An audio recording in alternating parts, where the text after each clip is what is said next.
Hello students, welcome to online शाला। तो आज के इस वीडियो में देखेंगे मैथमेटिक्स का पेपर प्रेजेंटेशन। बट इस वीडियो को स्टार्ट करने से पहले मैं आपको कुछ पॉइंट्स बताना चाहूँगा जो कि हम इस वीडियो में कवर करने वाले हैं। So the first point is how and where to do rough calculations. Yes, जैसे कि मैथ्स का पेपर है तो यहाँ पे आपको रफ कैलकुलेशंस करने पड़ते हैं। ओके, तो बहुत सारे बच्चे होते हैं जिनको डाउट होता है कि हमें एग्जैक्टली कहाँ पे और कैसे आंसर शीट में रफ कैलकुलेशंस करने चाहिए। तो मैं आपको वो बताऊंगा एकदम एग्जैक्ट कि आपको कैसे कैसे करना है। ओके, उसके बाद some important dos and don'ts. This is the second point, आपको क्या क्या पेपर में नहीं करना है और क्या क्या करना है वो चीजें भी मैं आपको एकदम अच्छे से एक्सप्लेन करूंगा। And the third point is time management. Yes, बहुत सारे बच्चे होते हैं जो बोलते हैं सर पेपर हमारा छूट गया, हम पूरा पेपर अटेम्प्ट नहीं कर पाए। ओके, तो मैं आपको कुछ ऐसे टिप्स दूंगा जिसको फॉलो करके आप पूरा पेपर अटेम्प्ट कर पाओगे। ओके, उसके बाद fourth point is if you don't know the answer of the question then also you can score marks, but how. तो अगर आपको क्वेश्चन का आंसर नहीं पता तो आप क्या कर सकते हो जिससे आपको वहां पे भी मार्क्स मिल जाए, उसके बारे में भी मैं आपको इस वीडियो में बताने वाला हूं। And the last point is how you can increase up to 10 marks in each subject by following some basic tips. Yes, आप अपने कैसे 10 मार्क्स बढ़ा सकते हैं, एट अप टू 10 मार्क्स तो आप बढ़ा सकते हैं, बट कैसे, और सिर्फ मैथ्स में नहीं हर सब्जेक्ट में, उसके लिए आपको कुछ तरीके बताऊंगा। ओके, तो इस वीडियो को देखने वाले 3 टाइप के स्टूडेंट हो सकते हैं।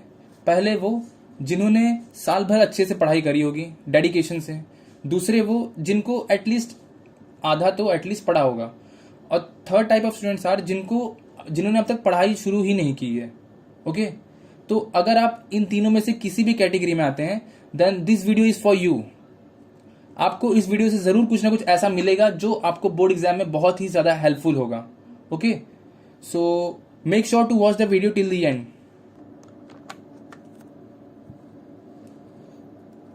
सो लेट्स स्टार्ट विद बेसिक्स। तो सबसे पहले मैं आपको बताऊंगा कि इसको कैसे फील करते हैं। हो सकता है कि बहुत सारे स्टूडेंट को पता हो, पर बहुत सारे स्टूडेंट होते हैं जिनको इसके बारे में नहीं पता कि कैसे यहाँ पे फिल किया जाता है पूरे पेपर के फर्स्ट पेज को। तो ये जो सेंटर नंबर है, सबसे पहले आप देख सकते हैं यहाँ पे सेंटर नंबर है। सेंटर नंबर आपको हॉल टिकट में मिलता है। ओके, जो यहाँ पे नंबर लिखा होगा सेंटर नंबर वो आपको यहाँ पे फिल कर देना। फॉर एग्जांपल 1 2 3 4 जो भी हो यहाँ पे फिल कर देना। ओके, उसके बाद आपका जो सीट नंबर है यहाँ पे आप देख सकते हो M240163, तो उसको यहाँ पे फिगर्स में लिख देना है। उसके बाद इन वर्ड्स में उनको वो जो आपका सीट नंबर होगा उसको लिख देना है। M को एज इट इज M लिख देना है। उसके बाद 2,40,163, यहाँ पे आप देख सकते हो 100 ही लिखा है, सिर्फ 63 आपको लिखना है। ओके, तो थोड़ा अगर छोटा हो जगह तो प्लीज थोड़ा छोटा छोटा करके आपको पूरा का पूरा लिखना है। ओके, उसके बाद सिग्नेचर, तो सिग्नेचर आपका पूरा इस बॉक्स के अंदर ही आना चाहिए। ये जो आपका ये बॉक्स है इतना, इसके अंदर ही आना चाहिए बिल्कुल, इसके बाहर बिल्कुल भी नहीं जाना चाहिए। ओके, उसके बाद यहाँ पे आपको चिपकाना है आपका बारकोड स्टिकर आपको मिलेगा एक, उसको यहाँ पे आपको पेस्ट कर देना है। उसके बाद फिर लास्ट में मिलता है होलोग्राफ, वो आपको ये पूरे एक स्क्वायर टाइप में रहेगा, उसको आपको यहाँ पे लगा देना है। वो ब्लैक कलर का होगा कुछ, तो इसको पूरा यहाँ पे स्टिक कर देना है। ओके, और यहाँ पे सुपरवाइजर साइन करेगा, तो यहाँ पे प्लीज आप अपना साइन मत करना इस वाले सेक्शन में। उसके बाद यहाँ पे है क्वेश्चन पेपर सेट कोड। बहुत सारे पेपर्स होते हैं जिनमें सेट्स होते हैं, जैसे कि इंग्लिश के 4 सेट होते हैं, set A B C D। तो आपको जो सेट मिलता है उसको आपको यहाँ पे फिल करना है। सेट A मिल गया तो सेट A लिख देना है, B मिला तो B लिखना है। ओके, उसके बाद सब्जेक्ट, ये मैथ्स का सब्जेक्ट है पेपर का, तो यहाँ पे क्या लिखना है मैथ्स। आपके मैथ्स के पेपर में मैथ्स 1 और 2 दोनों एक साथ होते हैं, दोनों आपको एक ही बार में देना होता है। 10th में ऐसा नहीं होता, पर 12th में आपको दोनों भी एक बार में देना पड़ता है। और पेपर यहाँ पे आप अपने सुपरवाइजर पूछ सकते हो, या यहाँ पे बेसिकली ऐसा डैश कर देते थे हम लोग। यहाँ पे जो आपका उस दिन का डेट होगा वो आपको यहाँ पे फिल कर देना है। ओके, उसके बाद लैंग्वेज ऑफ आंसर, अगर आप इंग्लिश मीडियम से हो तो यहाँ पे इंग्लिश लिखो, हिंदी मीडियम से तो हिंदी लिखो, मराठी मीडियम से तो मराठी लिखो। उसके बाद सप्लीमेंट, इसको आपको लास्ट में फिल करना होता है, तो इसको स्टार्टिंग में मत फिल कर देना। ओके, अगर आपको सप्लीमेंट यूज हुआ नहीं है तो you can put here 0 and 0 + 1 = 1। Okay, उसके बाद फिर हम लोग देखते हैं अपना फर्स्ट पेज। यस। तो ये फर्स्ट पेज होता है सेक्शन ए। सेक्शन ए में सबसे पहले आता है एमसीक्यू, और आपका एक एमसीक्यू होता है 2 मार्क्स का। सो यहाँ पे एक एक मार्क्स जरूरी है, आपको हमेशा ध्यान रखना है, पेपर में एक एक मार्क्स इंपॉर्टेंट है। तो एमसीक्यूज में आपको एक चीज हमेशा ध्यान रखनी है, पहले तो आपको क्वेश्चन नहीं लिखना पूरे पेपर में, ये चीज आपको पता ही होगी बेसिक, कि आपको पेपर में क्वेश्चंस नहीं लिखने, वहां पे टाइम वेस्ट होता है। एमसीक्यूज के लिए क्या करना है आपको, अगर आपको किसी भी एमसीक्यू में डाउट है तो उसको आप छोड़ दो, उसको बाद में लिखो। ओके, पहले आप एमसीक्यू को पूरा एकदम कंफर्म कर लो, उसके बाद ही उसका आंसर लिखना, नहीं तो आपको वहां पे मार्क्स कटेगा। अगर आपने लिख के फिर उसको कट कर दिया और फिर आगे एक अपना दूसरा आंसर लिख दिया तो आपको वहां पे मार्क्स नहीं मिलेंगे। इसलिए एमसीक्यू के आंसर आपको एक बार में लिखने हैं। ओके, और ये तो आपको पता ही होगा कि क्वेश्चन नंबर 1 है सेक्शन ए। यहाँ पे सेक्शन जो लिखा हुआ है ये आपको हमेशा इस बॉक्स में लिखना है। ओके, सेक्शन आपको हमेशा ये बॉक्स में लिखना है। और ये क्वेश्चन नंबर 1 का सब क्वेश्चन नंबर 1 लिखा हुआ है। ओके, सब क्वेश्चन नंबर 2, सब क्वेश्चन नंबर 3। तो इस तरह से आपको पूरे आंसर्स लिखने हैं। एमसीक्यूज इस तरह से आपको अटेम्प्ट करना है। अब यहाँ पे आप देख सकते हो यूज ब्लू और रेड पेन ओनली। यहाँ पे रॉन्ग लिखा हुआ है, आपको ब्लू पेन यूज करना है या तो ब्लैक पेन यूज करना है। ब्लू और ब्लैक पेन ओनली। ओके, और आपको हमेशा पेपर के लिए नई पेन यूज नहीं करनी है। Please don't use new pens, new pen use मत करो, क्योंकि आपको बहुत बार क्या करते हैं बच्चे कि नई पेन लेके आते हैं बोर्ड एग्जाम में, तो क्या होता है वो जब लिखना शुरू करते तो उनको वो जमता नहीं है, लिखने के लिए प्रॉब्लम होती है। ओके, तो आप पहले से ही जो आपके पास पेन है उसकी कलेक्शन रख लो अपने पास। आपके बोर्ड एग्जाम के लिए एटलीस्ट 4-5 पेन रखो आप, जो आपने यूज किया है थोड़ा। ये छोटी छोटी चीजें जो आपको ध्यान रखनी है। उसके बाद रफ कैलकुलेशंस के लिए आपको क्या करना है, रफ कैलकुलेशन के लिए आपको लास्ट पेज पे जो आपका आंसर शीट होगा उसके लास्ट पेज पे आपको ऐसा हेडिंग डाल देना है फॉर रफ कैलकुलेशंस। ओके, उसके बाद क्या करना है, रफ कैलकुलेशन डालने के बाद वहां पे आपको फिर सॉल्व करना शुरू करना है योर रफ कैलकुलेशंस जो भी आपके हैं। जैसे एमसीक्यूज है, ये एमसीक्यूज के भी कुछ जो क्वेश्चन है उसको सॉल्व तो करेंगे तभी तो आपको आंसर मिलेगा ना। तो वो जो रफ कैलकुलेशन है वो आपको लास्ट पेज पे करने हैं हमेशा आंसर शीट के, और वहां पे हेडिंग डाल देनी है रफ कैलकुलेशन की।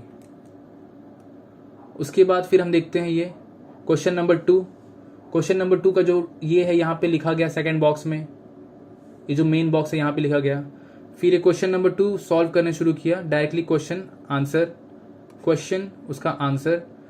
आपको हमेशा ध्यान रखना है एक चीज कि आपको आंसर के बाद लास्ट में बॉक्स बनाना है।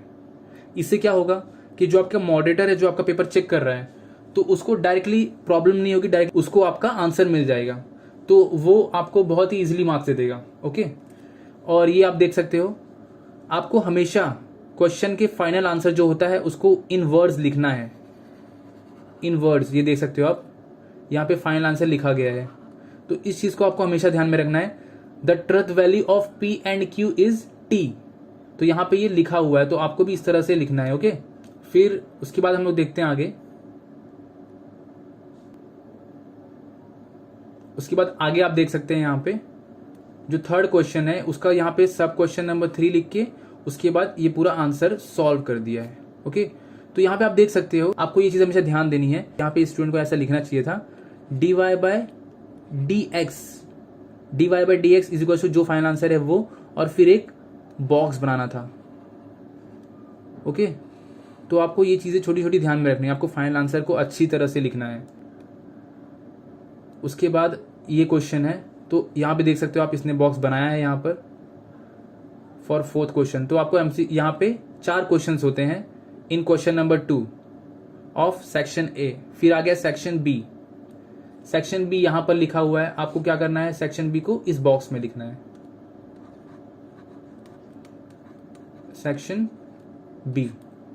ओके, उसके बाद यहां पे आप देख सकते हो यहाँ पे directly question number 3, question number 4। अब कैसे है कि सब क्वेश्चन नंबर से ही दे दिया है, तो इसलिए यहां पे अब क्वेश्चन नंबर लिखो मत, directly question number 3, question number 4। तो इस तरह से अब यहाँ पे आपको लिखना है। क्वेश्चन नंबर 3 यहाँ पे सॉल्व किया, ये 2 मार्क्स का क्वेश्चन था, ये देख सकते हो आप 2 मार्क्स का क्वेश्चन है, तो इसलिए 1 मार्क्स इसको दिया गया है फर्स्ट पॉइंट को, second marks is for second point. Okay, उसके बाद यहाँ पे भी सेम 2 मार्क्स का क्वेश्चन है इतने पार्ट के लिए। ये यहाँ से यहाँ तक सॉल्व किया, इसको मिल गया 1 मार्क्स, और फिर यहाँ से यहाँ तक 1 मार्क्स। तो इसका मतलब क्या हुआ कि स्टेप्स पे आपको मार्क्स मिलते हैं, मैथ्स में आपको स्टेप्स पे मार्क्स मिलते हैं, तो उसका आपको ध्यान रखना है। उसके बाद यहाँ पे आप देख सकते हो ये भी बिल्कुल वैसे ही है। क्वेश्चन नंबर 5 पूरा सॉल्व किया है। अब आप यहाँ पे देख सकते हो कि ये क्वेश्चन कितने मार्क्स का है, 2 मार्क्स का है। तो ये इतना पार्ट है जो वो होगा 1 मार्क्स का, और ये पार्ट इतना 1 मार्क्स का, और फाइनल आंसर को एक देख सकते हो आप बॉक्स बनाया है। ओके, तो ये कुछ चीजें आपको ध्यान में रखना है। क्वेश्चन नंबर 7 में आप देखोगे यहाँ पे 2 मार्क्स का क्वेश्चन है। तो इसको पहले क्या किया है, पहले इतना पार्ट का 1 मार्क्स है, फिर यहाँ पे इतने पार्ट का 1 मार्क्स है, यहाँ से यहाँ तक का 1 मार्क्स। तो ऐसे आपका मार्क्स डिस्ट्रीब्यूशन होता है। पहली बात तो आपको स्टेप्स पे मार्क्स मिलते हैं, तो आपको एकदम प्रॉपर स्टेप बाय स्टेप सम को सॉल्व करना है। अगर आपने कोई भी स्टेप स्किप किया है तो मॉडरेटर आपका मार्क्स कट कर सकते हैं। ओके, उसके बाद हैंडराइटिंग आपको बहुत ज़्यादा अच्छी बनाने की ज़रूरत नहीं है, नॉर्मल हैंडराइटिंग आप रखेंगे तो भी चलेगा। बस आपको क्या ध्यान रखना है कि आप जो भी लिख रहे हो वो समझ में आना चाहिए। बहुत ज़्यादा अच्छी हैंडराइटिंग बनाने की ज़रूरत नहीं है। बहुत सारे स्टूडेंट क्या करते हैं, वो बहुत ज़्यादा अच्छी हैंडराइटिंग बनाने के चक्कर में पेपर को छोड़ देते हैं, पेपर छूट जाता है अगर आप बहुत ज़्यादा अच्छी हैंडराइटिंग बनाने में जाएंगे तो। नाउ सेक्शन सी, मैंने अब तक आपको जितनी भी चीज़ें बताई हैं ऑलमोस्ट सारे स्टूडेंट को सब चीज़ें हो सकता है पता हो। ओके, अब यहाँ पे मैं आपको क्या बताऊंगा कि यहाँ पे सेक्शन यहाँ पे लिखना है, ऑलरेडी यहाँ पे लिखा हुआ है, यहाँ पे क्वेश्चन नंबर लिखना है। ओके, तो ये सब तो बातें आपको ऑलरेडी पता है कि आपको स्टेप बाय स्टेप सम्स लिखने हैं। यहाँ का ये देख सकते हो आप, इसका फर्स्ट वाले का 1 मार्क्स, ये 3 मार्क्स का सम है, तो इसका 1 मार्क्स, इसका यहाँ पे 1 मार्क्स मिला और यहाँ पे 1 मार्क्स मिला, तो ये होगा इसकी मार्किंग स्कीम। ये सब चीज़ें तो आपको ऑलरेडी पता है।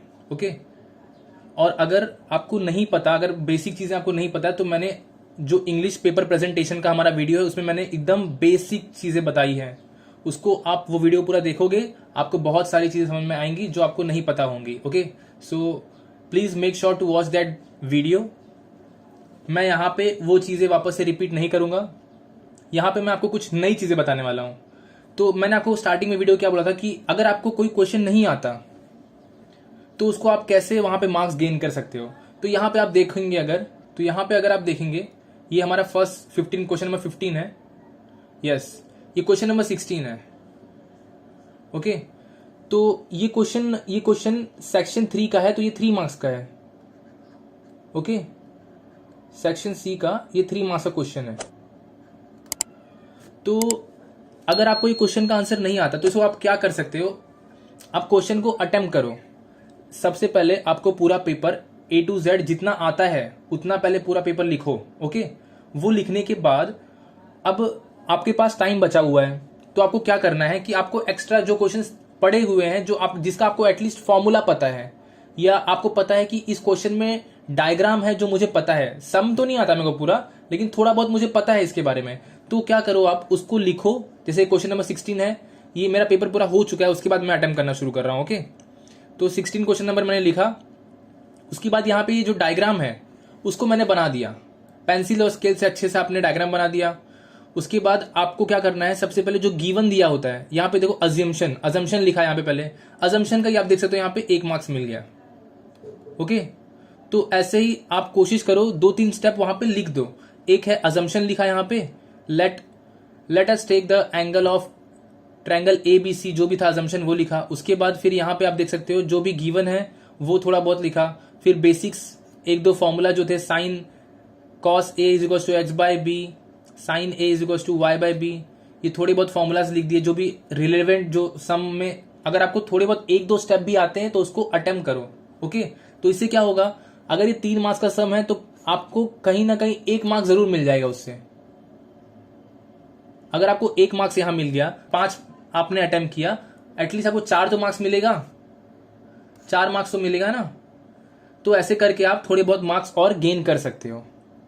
ओके, पूरा पेपर अटेम्प्ट करने के बाद लेकिन ये करना है आपको। ऐसा ना हो कि पेपर आपका बाकी है, आपको क्वेश्चंस बाकी के आते हैं लेकिन आप यहाँ पे जो आपको क्वेश्चन नहीं आता है उसको अटेम्प्ट कर रहे हो। प्लीज ऐसा मत करो, एट दी एंड आपको ये चीज करनी है। इसके बाद अब आगे देखते हैं हम लोग। तो यहाँ पे आप देख सकते हो, यहाँ पे भी फिर यहाँ पे ये जो क्वेश्चन नंबर 17, यहाँ पे आप ध्यान से देखेंगे तो क्वेश्चन लिखा है, यहाँ पे देखो द डायरेक्शन रेशियो लिखा पूरा, उसके बाद जो गिवन था वो लिखा, फिर यहाँ पे भी वही किया, फिर इसका 1 मार्क्स मिल गया, देख सकते हो आप। तो इस तरह से आपको अगर थोड़ा बहुत स्टेप्स आता हो तो उसको लिखो, you can get marks there. Okay, उसके बाद यहाँ पे भी आप देख सकते हो इतने पार्ट का 1 मार्क्स मिल गया। तो क्वेश्चन को अटेम्प्ट करना है आपको, अगर आपके पास टाइम है तो।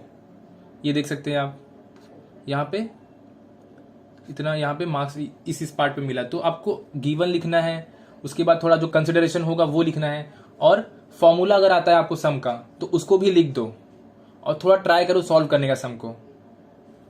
ओके, अब आगे देखते हैं। तो ये भी सिंपल सम है, यहाँ पे भी सेम वैसे ही जो क्वेश्चन था उसको स्टेप बाय स्टेप सॉल्व किया गया है। इतने पार्ट का 1 मार्क्स मिला है। उसके बाद फिर यहाँ से यहाँ तक जो भी था उसका 1 मार्क्स दिया गया है। उसके बाद ये लास्ट में जो आंसर फाइनल आंसर है उसका लास्ट में 1 मार्क्स मिला है। So it is 3 marks. फिर ये भी वैसे ही बिल्कुल, ये जो डायग्राम वाले सम्स होते हैं, यहाँ पे आपको अगर देखो सम को, अगर आपको डायग्राम आता है तो प्लीज उसको बनाओ पेंसिल और स्केल से। ओके, डायग्राम हमेशा आपको बनाना जरूरी है अगर रिक्वायर्ड है। वहां पे अगर सम ज्यादा मार्क्स का है और ऊपर से उसमें डायग्राम अगर है तो आपको बनाना है उसे। ओके, यहाँ पे आप देख सकते हो कट किया हुआ है, तो ऐसे आपको कट नहीं करना बिल्कुल भी, आपको बस एक सिंगल लाइन मार के छोड़ देना है और आगे उसको कंटिन्यू करना है। ओके,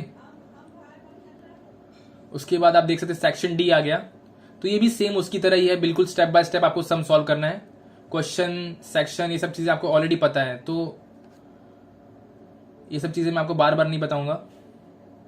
यू कैन सी, ये सब आप देख सकते हो। फिर ये है ग्राफ का सम, क्वेश्चन नंबर 30 का सम है जो ये ग्राफ का सम है। तो ये ग्राफ बनाया हुआ ये जो सम है, ये इसको यहाँ पे सॉल्व किया है, ABCDEF, क्वेश्चन नंबर 30 है। हाँ, लेकिन इसको आप देखोगे ग्राफ, तो ग्राफ हमेशा पेपर के एंड में अटैच करते हैं, पेपर के एंड में। मैं डायरेक्टली आपको ग्राफ दिखाता हूं, ये देख सकते हो आप ग्राफ। तो ग्राफ का आपको बता दो डायरेक्ट। आपको ग्राफ में हमेशा स्केल लिखना कंपलसरी है। पहले तो क्वेश्चन नंबर लिखना कहीं मत भूलना कि कौन से क्वेश्चन का ग्राफ है ये, और नेम और आपका जो सीट नंबर होता है, रोल नंबर नहीं सीट नंबर, वो आपको लिखना रहता है ग्राफ में। ओके, और ये क्वेश्चन नंबर लिखना है कंपलसरी। उसके बाद जो ग्राफ बनाएंगे आप उसको प्लीज पेंसिल को शार्पनर से एक बार एकदम प्रॉपर शार्प कर लेना, उसके बाद फिर बनाना, ताकि एकदम लाइन एकदम प्रॉपर एकदम फाइन लाइन दिखनी चाहिए। फिर जो भी लाइन आप ड्रॉ कर रहे हो वहां पे जो भी लाइन है उसका इक्वेशन वहां पे लिख दो, उसके पास उस लाइन के आसपास उसका इक्वेशन लिखा हुआ होना चाहिए, देख सकते हैं आप। और ये स्केल लिखना कंपलसरी है, तभी आपको मार्क्स मिलेगा। Now this is your paper pattern. तो यहां से आपको मैं बताऊंगा कि आपको टाइम मैनेजमेंट के लिए क्या क्या कर सकते हो आप, जिससे आपका पेपर एग्जैक्ट टाइम पे हो जाए, एग्जैक्ट टाइम से बल्कि 15 मिनट्स पहले हो जाए। तो यहाँ पे आप देख सकते हो, मैंने यहाँ पे कंसिडर किया है कि आपका जो पेपर है 3.5 घंटे का है ना, लेकिन मैंने यहाँ पे सिर्फ 3 घंटे ही कंसिडर किए हैं। तो 3 आवर्स में होते हैं 180 मिनट्स, 180 मिनट्स है आपके पास। तो आप क्या कर सकते हो कि सेक्शन ए जो है, जब आप सेक्शन ए अटेम्प्ट कर रहे हो तो आप सिर्फ और सिर्फ सेक्शन ए में 30 मिनट लगाओ। सेक्शन ए जो भी एमसीक्यूज है, 8 क्वेश्चन है एमसीक्यूज के, और जो यहाँ पे 4 क्वेश्चन है, यहाँ पे सिर्फ और सिर्फ 30 मिनट लगने चाहिए। और आपको एक चीज हमेशा ध्यान रखनी है, जो आपका एमसीक्यू है जो आप लिख रहे हो वो हमेशा, अगर आप उस पर श्योर हो तभी उसको लिखो, अगर नहीं श्योर हो तो प्लीज उसको छोड़ के आगे बढ़ जाओ, बाद में उसको सॉल्व करना। यहाँ पे आपको क्या करना है, आपको सेक्शन ए को 30 मिनट्स में खत्म कर देना है। अगर नहीं हुआ तो छोड़ो और आगे बढ़ो। 30 मिनट से ज्यादा टाइम आपको सेक्शन ए में नहीं लगाना है। उसके बाद आना है आपको सेक्शन बी में। ओके, सेक्शन बी में फॉर एग्जाम्पल आपके पास 8 क्वेश्चन आपको सॉल्व करने हैं और आपको आते हैं 6 क्वेश्चन। ओके, तो यहाँ पे मैंने 40 मिनट्स भले बोला है, 40 minutes is for 8 question. 40 minutes is for 8 question. अगर आपको 6 ही आते हैं तो कोशिश करो कि यहाँ पे सिर्फ 30 मिनट लगे, सिर्फ 30 मिनट लगे, ताकि ये टाइम को आप लास्ट में यूटिलाइज कर सको। यहाँ पे कितने बच गए? 10 मिनट बच गए। ओके, और फिर यहाँ पे आपके 8 क्वेश्चन हैं। अगर आपको पूरे आते हैं तो कोशिश करो कि पूरे क्वेश्चंस 8 के 8 अगर आपको आ रहे हैं तो वो 60 मिनट में खत्म होने चाहिए। सेक्शन सी 60 मिनट में तब खत्म होना चाहिए जब आपको 8 के 8 क्वेश्चंस आते हों। ओके, अगर नहीं आ रहे हैं, फॉर एग्जाम्पल आपको 6 ही क्वेश्चंस यहाँ पे भी आ रहे हैं, तो ये 45 मिनट में खत्म होना चाहिए। तब यहाँ पे कितने बच गए? 15 मिनट बच गए। उसके बाद ये 5th वाला जो है ये 20 मार्क्स का है, 50 मिनट्स है आपके पास यहाँ पे। और यहाँ पे आपको अगर 5 के 5 आते हैं तो यहाँ पे 50 मिनट्स आप लगा सकते हो। और अगर नहीं आते हैं तो आपको क्या करना है, यहाँ पे जितना कम सम आ रहा है उतना कम टाइम लगाना है आपको। ये चीज आपको हमेशा ध्यान रखनी है। अगर आपने यहाँ पे 4 ही क्वेश्चन अटेम्प्ट किया, एक नहीं आ रहा है, तो कम से कम यहाँ पे 10 मिनट यहाँ पे बचा लो। अब आपके पास कितने टाइम बचा है? वो 30 मिनट बचा हुआ है। ओके, 30 मिनट आपका बचा हुआ है, 3.5 घंटे पेपर था। और यहाँ पे 10 10 20, यहाँ पे 35 मिनट, आपके 1 घंटे 10 मिनट बचे हुए हैं। अब आप क्या कर सकते हो, जो क्वेश्चंस आपको नहीं आते उनको अटेम्प्ट करो एक एक करके, और ट्राई करो एक्स्ट्रा सम्स को भी अटेम्प्ट करो। ओके, और सम के फॉर्मूला स्टेप बाय स्टेप लिखो और गिवन लिखो। इस तरह से आप क्वेश्चन को अटेम्प्ट करो, उसमें आपको मार्क्स मिलेंगे। तो इस तरह से आपको टाइम मैनेज करना है। आपको हमेशा अगर पूरा आ रहा है तो 30 मिनट यहाँ पे लगाओ, 40 मिनट पूरा आ रहा है तो यहाँ पे लगाओ। 6 के 6 क्वेश्चन, 8 क्वेश्चन आ रहे हैं आपको पूरे, तो यहाँ पे 60 मिनट लगा सकते हो। और 5 क्वेश्चन आ रहे हैं तो यहाँ पे 50 मिनट लगा दो। ओके, आपको हमेशा टाइम का ध्यान रखना है। और अगर आपका 60 मिनट में 8 क्वेश्चन नहीं होता है, 8 के 8 आपको आ रहे हैं, लेकिन 60 मिनट में अगर 8 क्वेश्चन नहीं होते तो उसको छोड़ के आगे बढ़ जाओ। ओके, आगे बढ़ जाओ, नहीं तो आपके छोटे मार्क्स के चक्कर में, छोटे सम के मार्क्स के चक्कर में आपके बड़े मार्क्स के क्वेश्चन छूट जाएंगे। इसलिए पहले बड़े मार्क्स के क्वेश्चंस को अटेम्प्ट कर लो, उसके बाद आप वापस आके उसको कर सकते हो अगर आपके पास टाइम बच रहा है तो इस तरह से आपको टाइम मैनेज करना है अपना। तो मैंने आपको स्टार्टिंग में बताया था कि मैं आपको कुछ एक ऐसा बेसिक टिप्स दूंगा जिससे आप अपने हर सब्जेक्ट में 10 मार्क्स बढ़ा सकते हैं। तो यह टिप बहुत ही बेसिक है, आपको ऑलरेडी पता है। तो वो क्या है कि आपको क्वेश्चन पेपर सॉल्व करना है। यस, बहुत सारे बच्चे हैं जो वो इतने दिन से पेन उठा के पेपर को कभी लिखे नहीं है, बहुत टाइम हो गया है, आपकी प्रैक्टिस नहीं है, तो आप है ना बहुत सारी सिली मिस्टेक पेपर में करके आओगे। आपको जो क्वेश्चन आता होगा ना, अगर क्वेश्चन 5 मार्क्स का है और वो आपको पूरी तरह से आता है, तो भी आप कहीं ना कहीं ऐसी मिस्टेक कर दोगे जहां पे आपको 5 में से सिर्फ 4 ही मार्क्स मिलेगा। इसीलिए आपको पेपर सॉल्व करना है। एटलीस्ट हर सब्जेक्ट का 2 पेपर सॉल्व करो। अगर आप हर सब्जेक्ट के 2 पेपर सॉल्व करते हो तो आपके पास 7 सब्जेक्ट हैं लैंग्वेजेस को लेके। टाइम लगा के आप पेपर सॉल्व करो। पेपर सॉल्व करोगे तो आपकी राइटिंग प्रैक्टिस होगी।